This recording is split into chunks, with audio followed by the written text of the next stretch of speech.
Introducing kasoy, Anacardium occidentale of the family Anacardiaceae.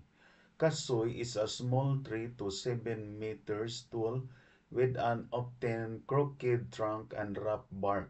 Leaves are oblong to obovate and green in color. Flowers are small and arranged in terminal panicles with yellowish, white, or pinkish flowers. The kidney-shaped fruit is borne on a fleshy, yellow-colored, edible receptacle. Kasoy is native to tropical America. It was introduced to the Philippines probably during the early Spanish period. It is cultivated for its fruits. Occasionally, it is planted as an ornamental. It is propagated by seeds.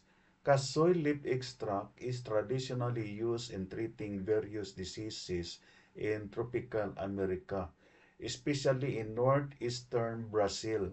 Indeed, the popular drinks in Brazil include fresh and processed cashew apple juice.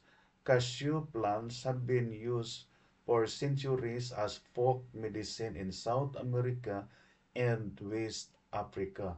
Several biological properties have been reported, including antimicrobial, antioxidant, anti-ulcerogenic, and anti-inflammatory effects, which have drawn public attention. In Nigeria, this species has also been used to treat cardiovascular disorders, while in Brazil, this species is used as an infusion to cure ailments.